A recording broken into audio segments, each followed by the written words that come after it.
afternoon, and welcome to the Voice of Wisdom. With over 60 years of experience as an investment banker, entrepreneur, investment analyst, economist, and venture capitalist, Morty Davis is Wall Street and capitalism personified.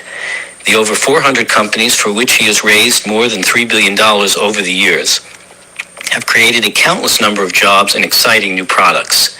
Through the Voice of Wisdom, Mr. Davis explores, analyzes, and debates the most topical political, economic, and social issues facing our world today. Joining Mr. Davis today for a discussion on our elected officials is Len Carter.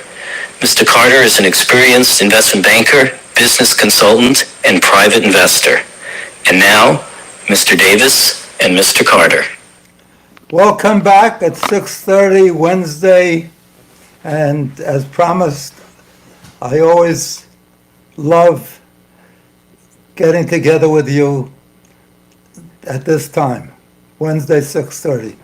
If I wasn't working so hard and so intensely involved, I'd do the podcast 5 days a week. But I'm really working harder today than I ever worked. I'm working on a cancer cure. Hopefully that'll be my legacy. I'm working on it with somebody that I funded 7 different biotech companies for. I took his companies public. I never raised more than $10 million for any of them. And 5 out of the 7 reached prices in excess of $1 billion. And the last one, which was about 3 years ago, he sold to Pfizer. I think it was about 3 years ago. He sold to Pfizer for $14.2 billion.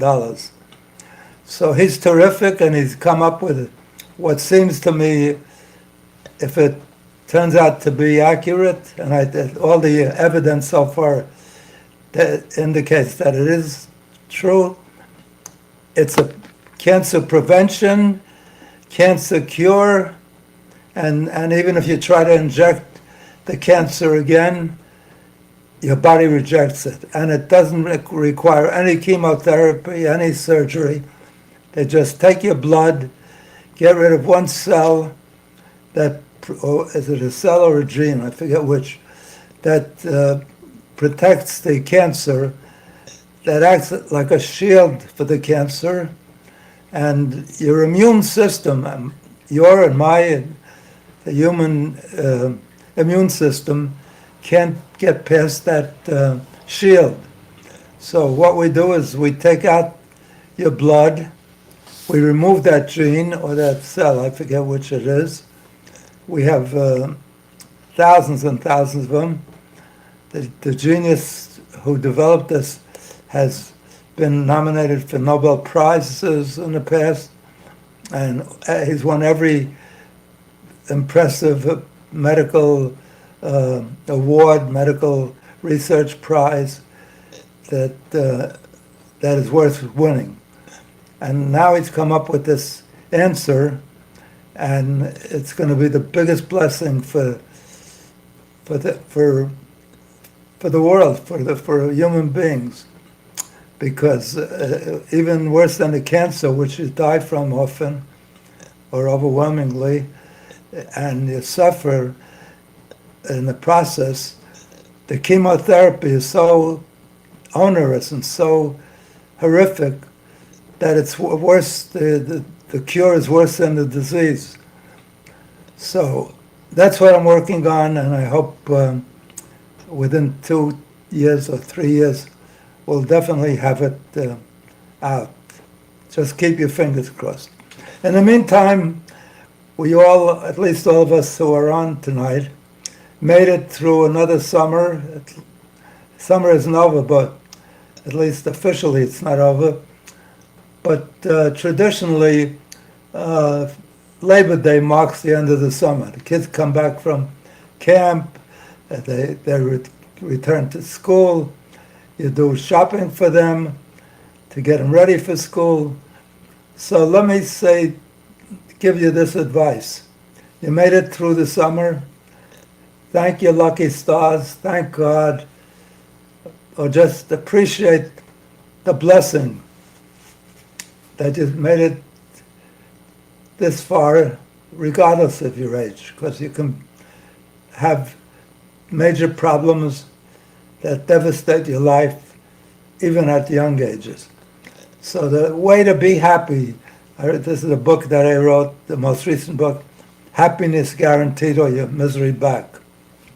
And most people do suffer, do have misery, because they focus on the negatives in their life, the disappointments, the money they lost, the loved ones they may have lost, the terrible experiences that they confronted, and they're always focusing on that, and that makes them unhappy. So I want to urge you all, make a promise to yourself that anytime you get to where your mind drags you into an unhappy mood, right away do something that gets you out of that mood. For me, I run downstairs to the refrigerator, I get at the freezer, I get an ice cream sundae, chocolate ice cream with chocolate syrup, with chopped nuts, with whipped cream, with a cherry on top, and all of a sudden I feel terrific. That sometimes I feel so terrific I have a second one. But do something that makes you happy.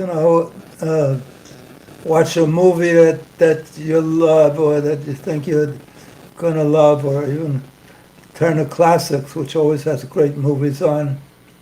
If you like those old movies, which I prefer, than all the science fiction,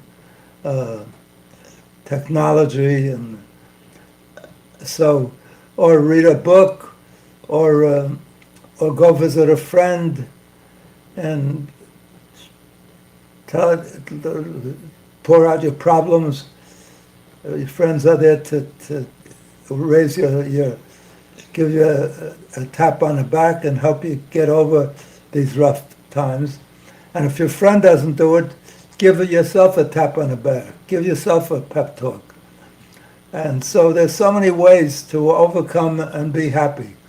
It's all up to you. Nobody else can be happy. If you make yourself miserable, they could talk their head off and they can't make you happy. It's your own psyche. As a matter of fact, they used to, in the 1930s, the way they had a mantra that they said over and over again when they were sick or run down, or there was a pandemic and they were suffering through it. They said, every day in every way I feel better and better and better. Every day in every way I feel better and better and better. They said it over and over and over again. And it helped, because your psychological influence your physical. So that's my short advice to you. Enjoy the summer, then enjoy the fall, then enjoy the winter. There's something great about every season. Sometimes, like today, it's over 100 degrees. It's hard to really enjoy it, especially with the humidity. But it's up to you to find a way to enjoy it. One, you could stay inside and enjoy the air conditioning, or you could go to the beach, and you could take your kids to a what kind of park is it? Amusement park. Amusement park, an adventure park. Take them to a museum where they have that are air conditioning. Make yourself happy. You owe it to yourself. Anyway. And then tune in 6:30 on Wednesday to get really happy. Well, just be back from the museum by 6:30 on Wednesdays. It's hard to, I don't think we add to their happiness when we discuss all the problems that the government allows us to suffer through. We have shootings every day. We average 2 mass assaults, massacres every single day in this country. It's unbelievable. We've had it over 400 so far this year, and it's a little more than 200 days into the year, so it's clearly two or more. We have remarkably, unexplainably, inexplicably, over 400 million guns, and more than one gun for every man, woman, and child, even including infants. It's just outrageous. And not only that, we have assault weapons that were made for war, were made to kill as much of the enemy as quickly as possible. So these assault weapons are now being sold to individuals. It's not for their protection. It's not for hunting. I don't know why they buy them unless they want to do some mischief, or it's not necessary. I'll tell you, it's easy to get rid of them because we did it before. In the mid-30s, 1930s, the United States Congress and the President passed a law to outlaw machine guns. Machine guns are not as bad as the assault weapons that we have today. And it's never become an issue. People lived with it, but the gun manufacturers, the gun retailers, the gun wholesalers, they make so much money. There's such big profits in guns, and especially right after there's a mass slaughter, they sell even more guns the next subsequent to it. You'd think that would provoke the Congress and the Senate to do what we did with the machine guns and make it harder to get a gun and get rid of assault weapons, and they don't. Even in Tennessee, there's a big to-do about this issue because 6 people were killed about a month ago at a school. 3 little kids in school, and 3 of the people that worked there, teachers, or I think teachers, but there might have been one maintenance person. And you'd think they'd focus on it and and the parents who lost the kids and the parents whose kids were, one mother said, my daughter is still traumatized and always asks if she goes to school, will she be murdered like 3 of her friends in her class? So, and they can't get they mobilize, they try as hard, but the Congress, the senators, the people that can make it happen, just don't make it happen. They're all bought off by the lobbyists for the NRA, the National Rifle Association. I think that was the issue that those state legislators were expelled for. There was some In protest, Tennessee, yeah, about the gun It could very well be. control legislation. Yeah. They were against 2 African-American young guys that were elected to the Congress in Tennessee started to provoke, and a lot of the citizens came in and went into the chamber and carried signs. So the rest of the legislators threw them out and took away their privilege to be a congressman. They went on CNN, they went on MSNBC, they went on CBS, they went all over the place and made a lot of noise, but there's been no action. It's heartbreaking. So let's get back to some of the things that we promised to discuss.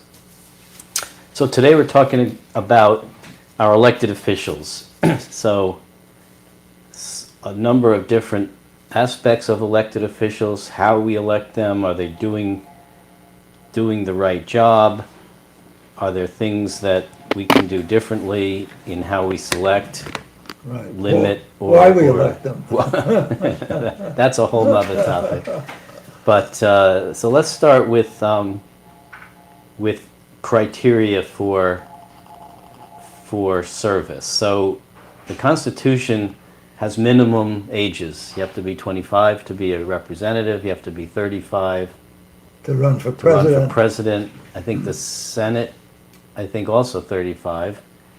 But they have no maximums. So you have to be a certain minimum, Yeah. but they don't say anything about maximum. And we just saw it this week. The reason that this is a topical thing is that Mitch McConnell, who's 81, was up at the podium, I guess, before the Senate, and he literally froze for like 30 seconds. That and was the second time. he second froze. time, the first was a couple months ago. If you watched it on television, it was remarkable. He kept standing there with a blank face, Yeah, and they kept repeating the question to him, yeah. and he was like, And then he had a stroke. they thought he had a And not only seizure or that- some kind of stroke, yeah. No, they said, his doctors say it's not a It's not. seizure. They thought until they did the MRIs, but they Yeah. thought it might be, because that's symptom of that. Yeah, and also, I don't know if you heard it, but he threw up in front of the media that were interviewing him. Well, I guess what network was that? That could make you nauseous. Who was that? Yeah, yeah. I don't know, I just heard it on. Well, that's a comedy TV this routine in morning. itself. Right, Was it CNN? right.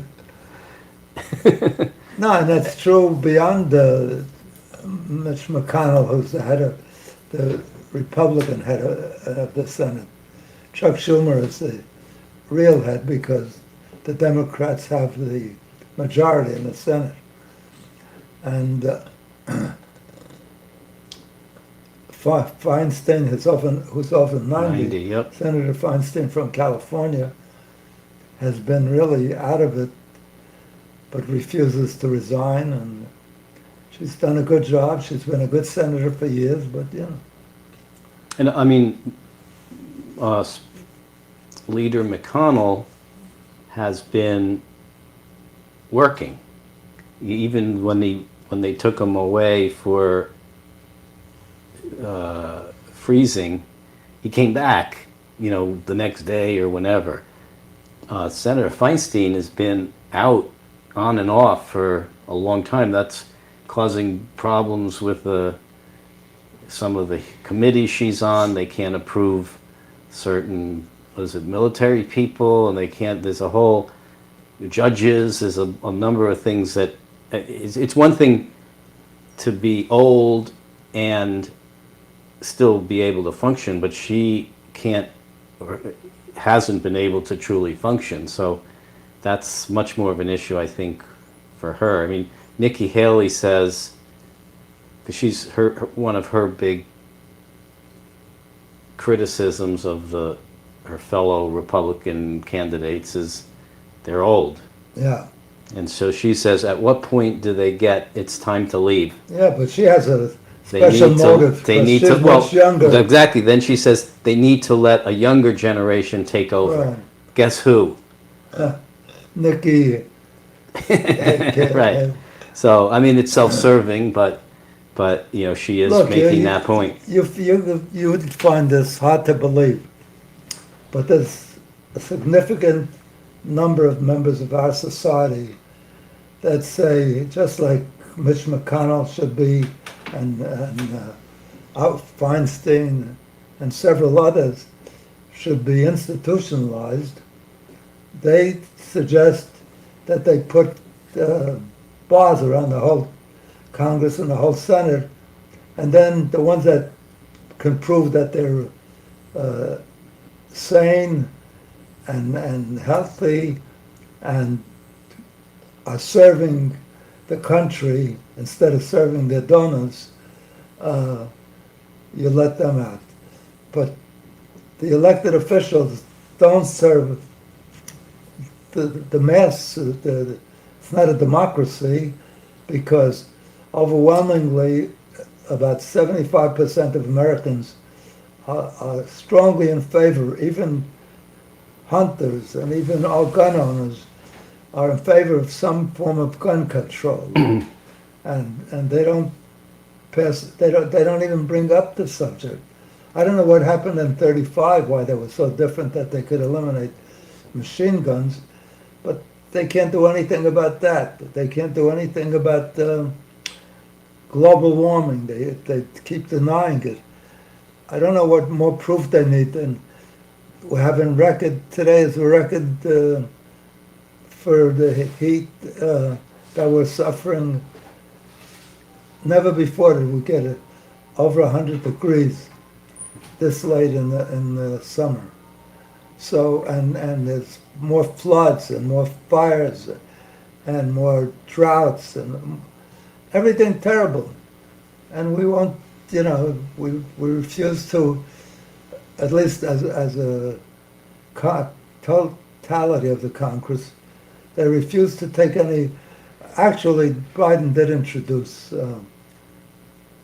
something to deal with climate change, much to his credit.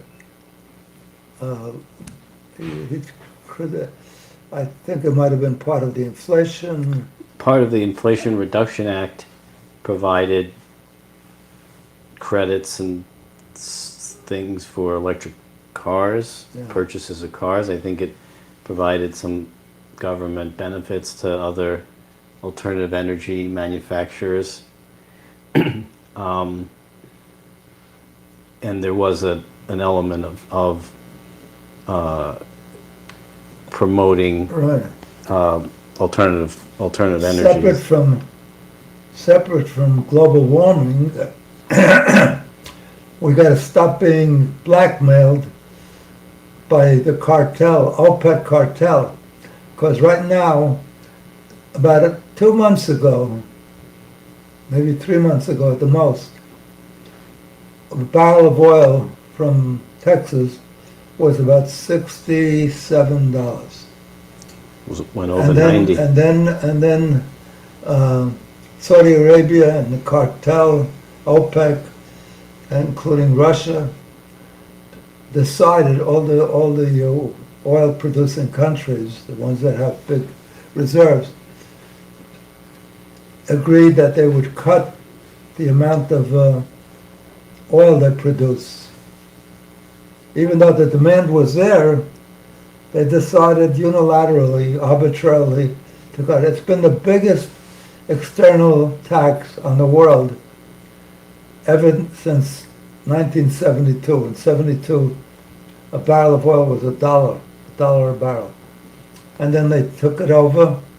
Before that, the oil companies, the American oil companies, the French oil companies, the British oil companies, who helped to develop it, the oil resources, because those countries had no technology, had no knowledge of how to do it. And in 72, after the initial years, and a number of years, many years, when it was sold for $1 or $2 at the most, and even less,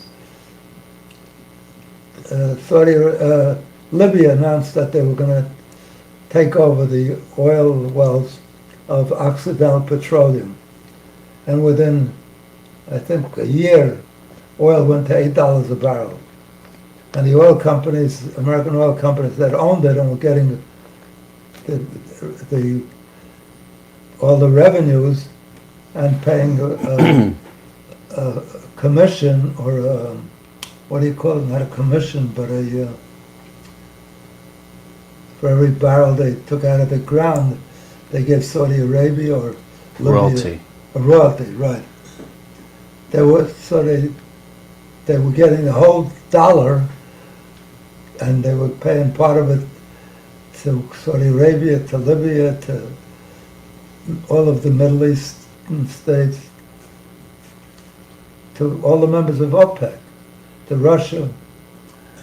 So Russia became a member much later, but still now they're part of it, and they cut their oil. And the price goes up without any basis. It doesn't cost them more now than it did 3 months ago. It doesn't cost them more in labor. I mean, usually you raise the price because your costs go up.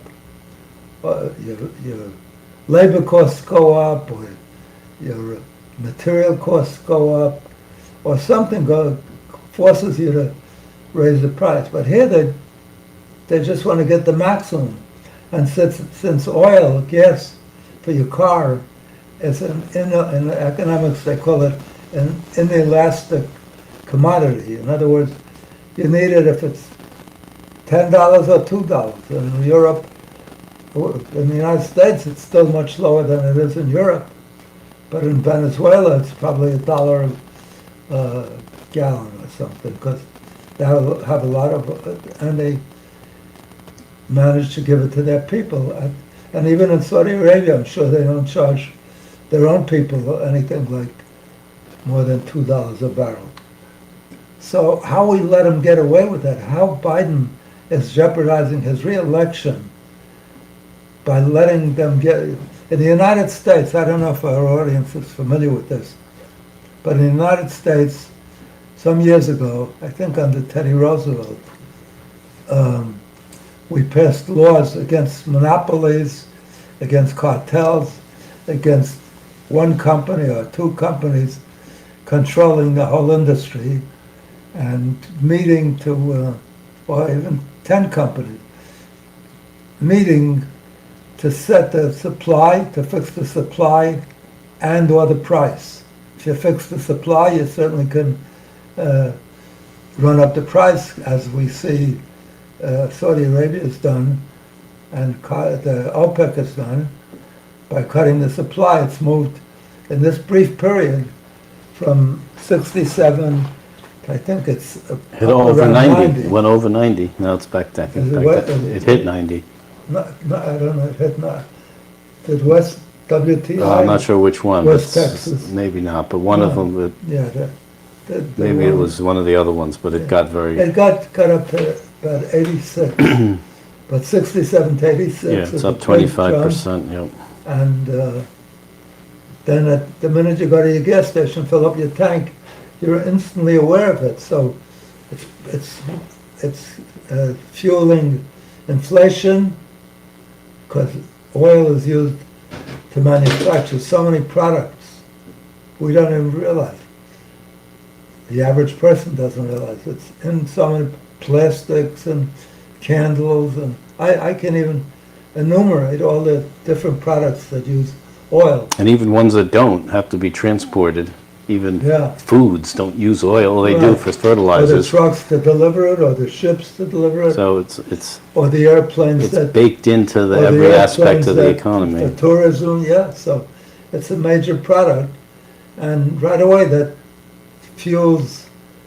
dramatically fuels inflation, and that's one of the things that could definitely impact But whether you're in favor of Biden or not. It's negative for the country and for the people to let them get away with this cut. But I think because you've often said that the U.S. should, or the president should, ban purchase from any Yeah. OPEC member Every or other commodity, who you did gotta that. advertise But the price. if he did, suppose he did that, Yeah. then I think the reason that is even harder than it sounds is because it would likely result in a short-term pain before a long-term benefit. Oh, And politicians are never interested in short-term pain, particularly when the election's a year away. That it could take, literally years to. Look, often you have to tolerate pain.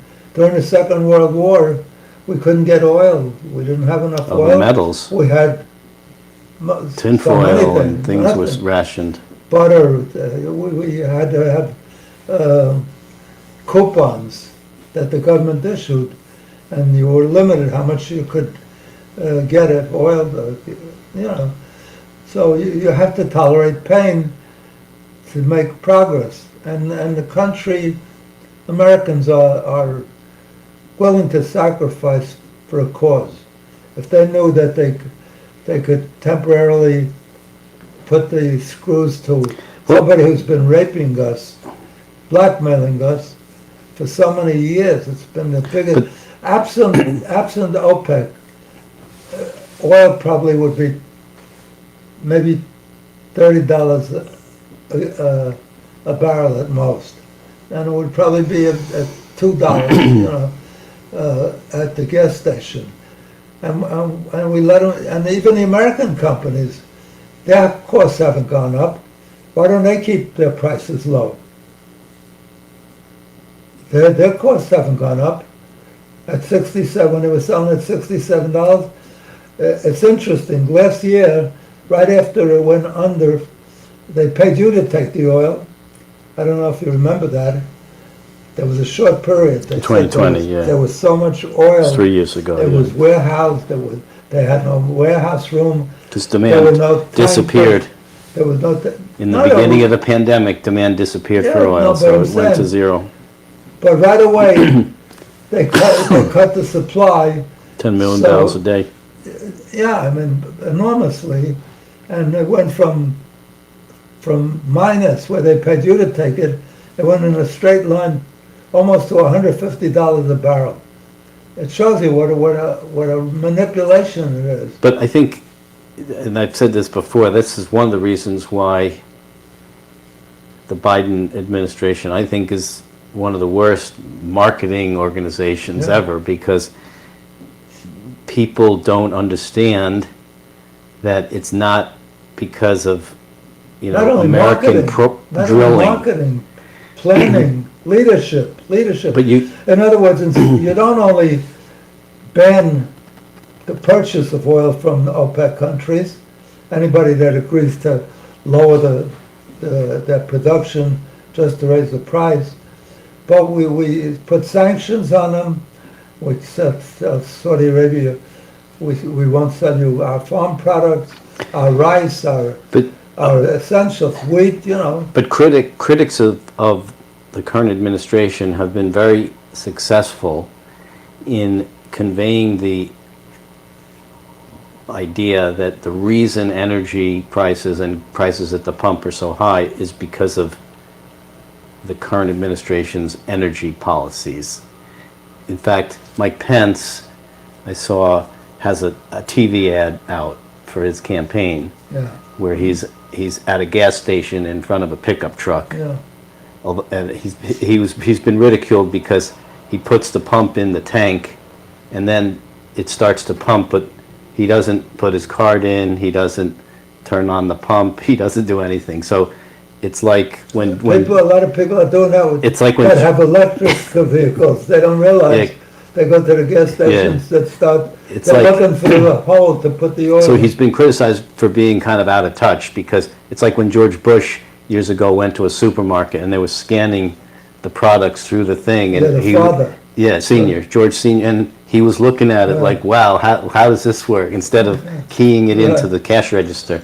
Because when is the last time Mike Pence really pumped a tank of gas? But his ad says, you remember $2 gasoline? I do. But thanks to the Biden administration, it's now, whatever, $4, $5 a gallon. So he says he does. He's just trying to show off that he's still one of the members of the older people that has a memory. Yeah. So, and yet, is it really because of the production? I mean, we saw this. We don't have a crash program to launch alternative energies. In fact, we looked at this the other day. Energy independence of the U.S. is actually higher than it was. Everyone attributes energy independence to President Trump, which is true on a energy in, energy out basis. The U.S. was independent. It still is, and more so. And yet, prices are high, which shows you that it's not just because we don't drill enough in the Gulf of Mexico or in the pipelines or wherever. It's because of a more, geo-economic situation. In particular, OPEC limiting supply causes a rise in price, not because we're not producing enough oil here. The oil companies are so powerful. They're the number one lobbyists and contributors, donors to the Congress, because we should be having a crash program of every kind of alternative energy. The other day I read about, what is it called, the hot water and Geothermal, geothermal. in the That they heat from the earth. They said now that they learned how to drill the rocks through the, what was it they get out of the ground now? Shale oil. Shale, and yeah, but it's called something specific. It's not shale. It's anyway. They learn to drill sideways. They have new technologies that gets that out. For years we never got any of that, and now it's a big source of oil. That, given the new technologies, we could get to those. The heat down there, if you drill far enough, is, I don't know, 500 degrees or something. And they said we have enough geothermal in the ground that would last this country 200 years. And we're not exploiting that. The government doesn't say, because it's a risk when you drill and it's not successful. They should promote everything. Now it's solar is good, but solar has a problem in many areas when the sun isn't out 24 hours a day, and at night there's no solar available. Wind, if the wind dies down sometimes, and also there's resistance on the part of, not in my backyard. What they want to put it out 5 or 10 miles from shore, big, multi-million-dollar windmills or something, and I think Massachusetts or certain states or certain areas in the state, attack the people that suggest that. Legislatures that suggest that, so it's very hard. Yeah, no, there's an irony there that the people who are most supportive of alternative energies are sometimes the most vocal against alternative energies. Why? Because of their belief that it has a bad environmental impact. It ruins the seas, it kills birds, it does whatever. Doesn't look good. Doesn't look good, right. It destroys the natural beauty of the environment. So exactly what they're trying solar has been adopted pretty aggressively. It's still a very small part of the alternative energy. Is still a very small part of the total, but it could be if we had a crash program. If we cared more, we probably could solve the problem expeditiously, really fast. And we don't, That geothermal is a fabulous idea. There was another one we discovered, I think it was called blue gas or something. I forget how it came about, blue gas. Hydrogen. Hydrogen? Yes, Yeah. the blue gas. Hydrogen is an amazing source and it's we know how to use it, but we don't have the. It's hard to store. I don't know. That's not even the problem. The problem is, in order to make it available, you have to have just like the Tesla built all you need these distribution. all these outlets Charging where you can stations. charge. So you got to have a gas station. You need infrastructure to do that. But it's our lack of urgency. And when you say, they point out it's dangerous, if the wind is dangerous, or there's nothing more dangerous or more harmful to society than the fossil fuels, than oil. It gives people asthma, it probably gives cancer. It's throughout, When I lived on the Lower East Side, when I was very poor, so in the summertime, this time of the year, when at the height of the summer, we lived on the first floor, one flight up, and in a 6-story apartment house, and we had 3 literally babies. The oldest was maybe 4, 4.5. And so we couldn't afford to take summer vacations. I had to work or fly anywhere. In those days, it isn't like today, everybody flies. But we couldn't even go up to the Catskills, you know. You had to have a car that would do a 200 miles back and forth and so forth. Our cars used to, I remember one time we were driving up to the country and my father's station wagon, we hit a bumpy road, and my brother's head hit the ceiling and he was knocked out. That doesn't happen anymore, I don't think. Maybe in farm countries or rural areas. And that was on a smooth paved road. No, it was very bumpy road. It wasn't, you know, we went on bumpy roads. In those days there were dirt roads still for part of the way. So we sat out on the fire escape. All those buildings had fire escapes. So we sat on the fire escape, and just below us was a bus stop. And every time a bus stopped, we inhaled the exhaust, because so much exhaust was coming out of the muffler, unlike today, because they've treated mufflers, thank God. But it was poisoning us. So while we were trying to cool off by going outside in the cooler weather than our apartment, we didn't have air conditioning in those days. So we've come a long way, but we could go so much faster. But there's so much resistance on the part of the oil company. They are not often announced they're addressing alternative energy. They're working on it. And only recently British Petroleum, which was a big advocate and said they were doing that, they said they're dropping their alternative energy program.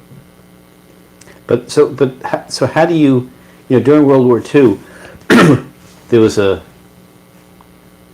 national There was patriotism and a goal. There were Right. boogeymen. Right. There were bad guys that we were doing this to beat. Well, How do you create who's the bad guy here? The cartel. The cartel. I mean, that's a instead of vague kind of thing, though. How do you? Instead of going to war for Ukraine against Russia, we should go to war against Russia and Saudi Arabia Right. for raping us. But the thing is, when you go to war you against know what's the Russians, most embarrassing thing? They're raping us and they're announcing that we're cutting it, when there's no reason to cut it. Well, why are they cutting it? There's too much supply? The price has been going down? They're cutting it to rape us, to blackmail us, because we have no choice. And our decision, our responses, in many cases, under Trump and under a lot of aggressive conservatives, the answer is drill, baby, drill. Drill, baby, drill. That's not an answer. That's an easy answer. True. If we drill, we could get a lot more oil out of our ground, as we proved. Because when I was a kid, I've been following this since I was very young. The oil companies announced that they had a 12-year supply left.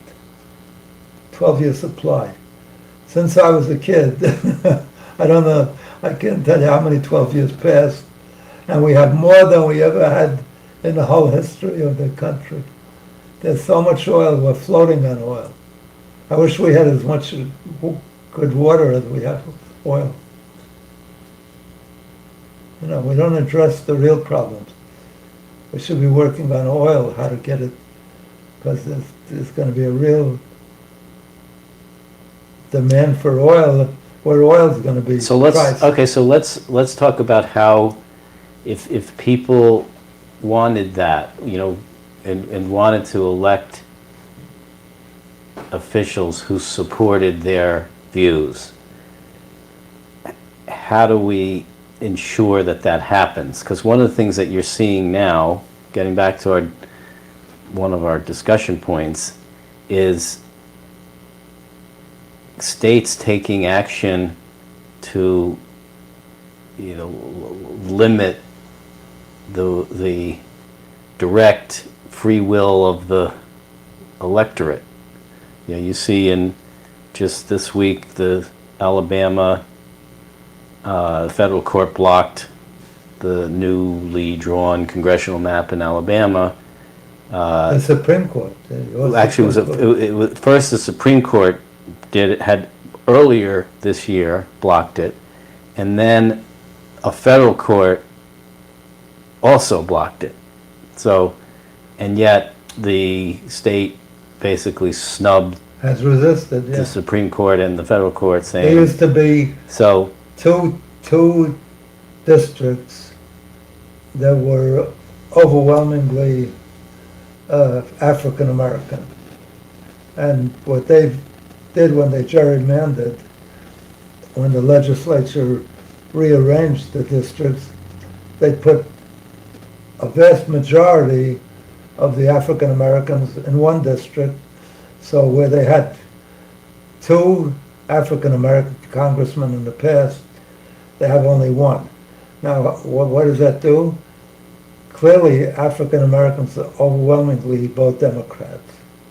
And Democrats tend more than Republicans to focus on the needs of the lower classes and the middle class, whereas the Republican Party, and I'm a beneficiary of that, but I still resent that. Their biggest issue whenever they get elected and whenever they talk about it is cut taxes. And when they say cut taxes, it means cut taxes for the wealthiest. When Trump in 2017 passed the tax cut, that was almost $2 trillion. 80% of it went to the top 10% of the richest, wealthiest Americans. And he thinks that's one of his great achievements. Did little for the economy, because the people that have all that money, when they get more money, they have everything they need, the top 10%. they just buy assets, and it causes an asset bubble. Yeah. They buy real estate, they buy stocks, they buy commodity. It just pushes up asset prices. Yeah, and they Doesn't stimulate demand. They promise if you do that, we'll invest in jobs and employees and equipment and new facilities. But they only do that if you give the money to the little people who create the demand. The thing that makes people spend money on plant and equipment and all of those things, infrastructure, is demand. But when you're operating at 65% of capacity or 70% of capacity, if they give you all the money in the world, and even when interest rates are practically zero, you're not taking down any money because there's no purpose. So that's the biggest problem. And the Democrats do, whether you like them or not, and there's maybe lots of reasons that people dislike them. I was generally in my more recent years, when I was a kid, I was almost sold on communism. Everybody should get enough to live well. But then I became much more Republican because I started to make a lot of money, and I worried about taxes. But then when I made a lot of money and realized they're cutting my taxes when people were suffering such immense poverty or even not having food for their kids, I said, don't cut my taxes, give it to the people that really need it. But he cut so that's their policies. And since the Republicans have, I think, 39 or up until recently had 39 of the 50 states legislatures, they're the ones that decide on how the districts are gerrymandered, how they're designed, and that's why they're so immensely against immigration, because immigrants tend to be initially much more inclined to vote for Democrats. So one way to change it is to vote Democratic, even though conservatives will tell you, oh, they'll just give away your money, they don't work, they malign it. Pejorative words. It's communism, it's socialism. It's not, China's communist, but they got more billionaires now than we have. So they've grown because they've taken the best of what we've had. A capitalist approach. Let people make a lot of money, so they'll work harder and they'll invest, and that's what come out of. So it's called the Communist Party. That's the ruling party, but they're hardly communist.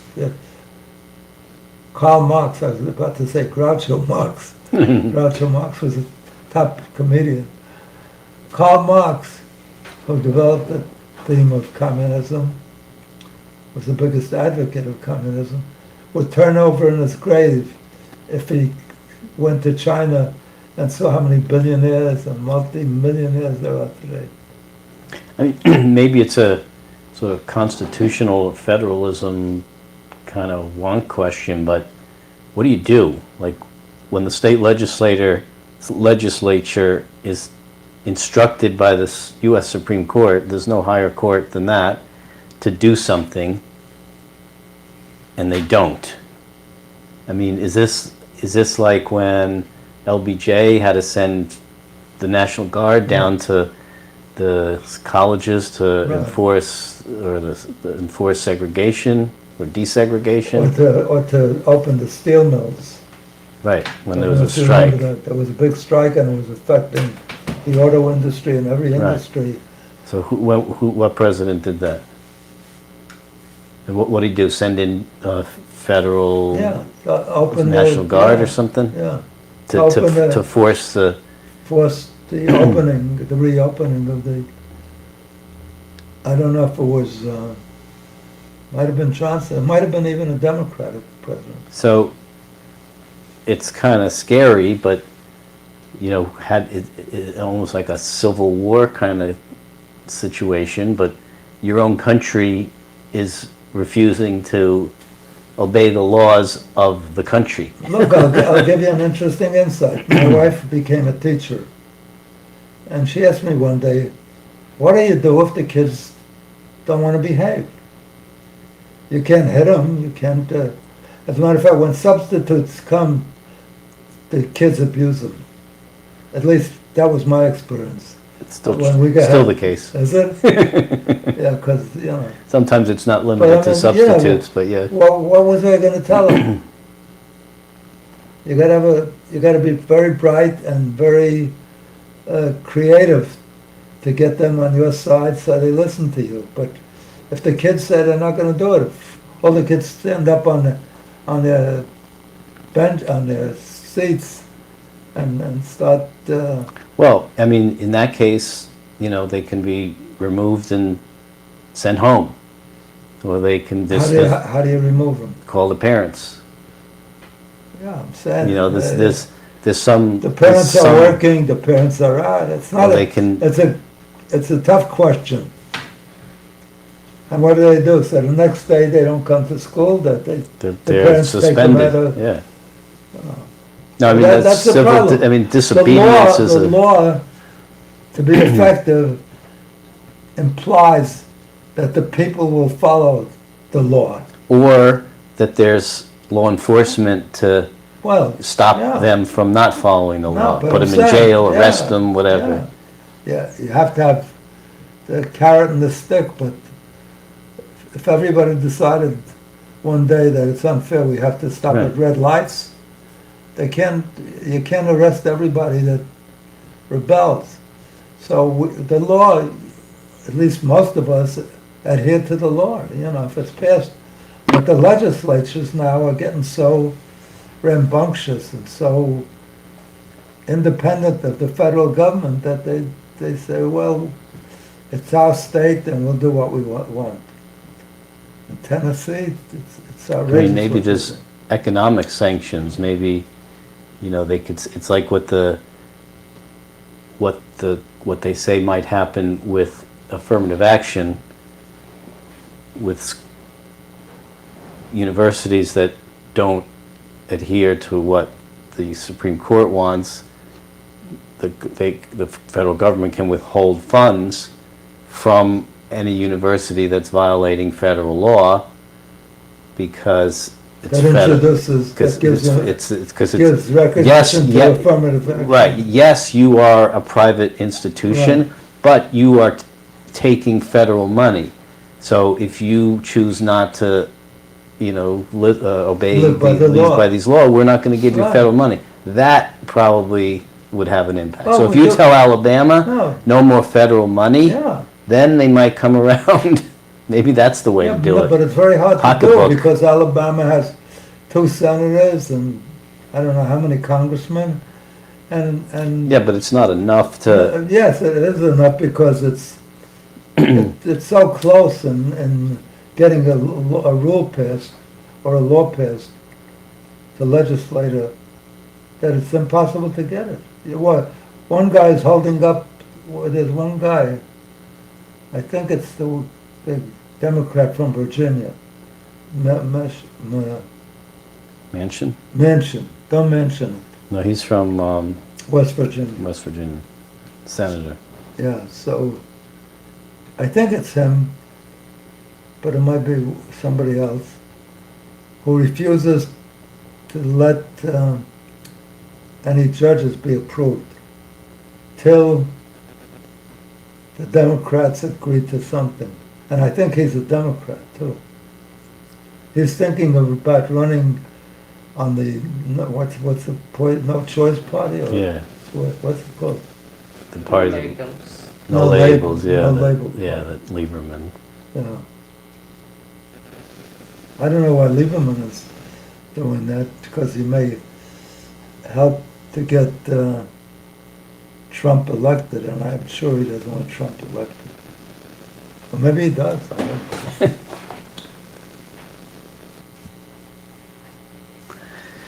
But the state legislatures, especially if they combine with other states and their senators and congressmen, they have a lot of power. The president doesn't enact what he wants to.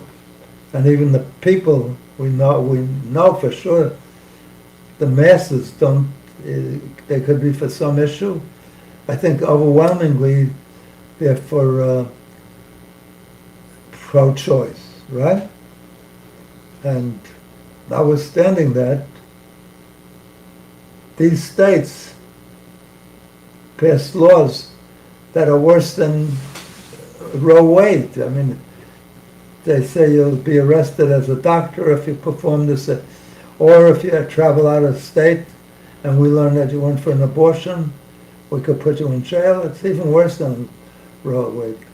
It's interesting that the Republicans, that Trump, who got control of the Supreme Court, he appointed 3 Supreme Court justices, definitely helped. I predicted, they were surprised that Kansas, which is very conservative, voted Democratic, voted against abortion, against pro-life, because Well, it went to a referendum to the state, yeah. and that the And citizens of the referendum- state right, voted to allow some degree of right. abortion, which was Overwhelmingly, right, passed. which was something Right, that and they they didn't were so think that was surprised. going to happen. But I knew it was going to happen, because the minute they did that, I said the Republicans are electing the Democrats. They couldn't do anything. At Well, that point, If But they the were Democrats overwhelmed. can market it right, but it's No. all about marketing. no, they didn't have to market it. It was marketed. So then, By the women. then Biden should be a landslide victory. He probably will be again. I don't know. Not what the polls show. Not landslide. But if what you say is true, then It wasn't a landslide. If they're using No. if Roe v. Wade as a litmus test It was the for equivalent of a landslide before the election in 2008. It was predicted that the Republicans would overwhelmingly, at the interim 2 years, always the party that won the presidency loses a ton of seats. generally, And that was predicted overwhelmingly. Yep. I think like, and they didn't 9 out lose of nearly 10 as times. many as they thought. what do you mean? They lost the Senate, and they In when, 2020 or 2022? no, the Senate 51 to 49. I thought you were talking about the midterm last time in 2022. No, I'm talking about 2020. 22, 22 is a midterm election, Yeah, right? 22. So they didn't lose. not 18. They didn't lose as many seats as 22. they expected. The House did flip, but not as many seats as they expected. It wasn't the red No, wave. they thought that the House is going to be, That's what I'm saying. the Republicans are going to be up by 40, 50 Right, seats. it wasn't the And red they're wave. up by like It- 7. It did flip, but not as And- nearly and as the much as they Senate, thought. they were sure it was going to flip, Right, and didn't. and it didn't. So who did that? Trump did that.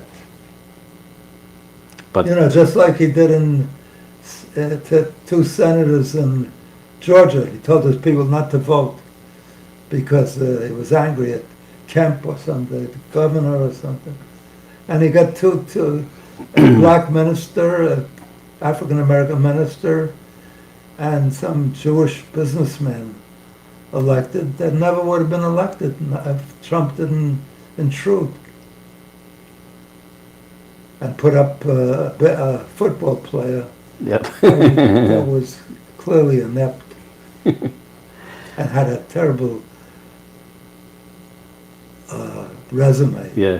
with wives, with Yeah. Yeah. beating his wives, with all that. So anyway, with that, on that positive note, we're about out of time, but we can certainly. Are we out of time? Yeah. Are we out of time? We are. When you're having fun, time flies. That's right. That's right. But I didn't think there was that much fun. But we will. When we we will be talk- back again. When we talk politics and the state of this country, Yes. and about an oil cartel and the rape that we stand by and let them do to us, and that they announce publicly that they're going to do it to us. They're supposed to cut another 1 million barrels now.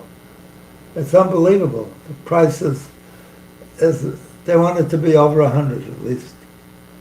And they articulated that, And we could refuse to. We could do direct sanctions, or we could refuse collectively to sell them and to provide them with things that they need. I don't know what they need, but they need food products from us, and there's things that they need. They need airplane parts, they need a lot of things from us. Anyway, All right. since we're almost out of time, I want to thank my listeners for joining me this week. I hope you found some wisdom in our discussion, and I'd love for you to send me your rebellious thoughts or your agreements, if you have any, because I find my audience, fortunately, is very bright and sends me stimulating, inspiring ideas. So with that, I wish you a great year, a great day, a great year. The Jewish New Year is coming up in a few weeks. But whether you're Jewish or not, I wish you a great Jewish New Year. And January 1st is coming up. I wish you a great secular year, and I wish for you every day of your life is better than the day before. God bless you. I love you. Tune in next Wednesday, 6:30, and we can do this again together. God bless you. Bye.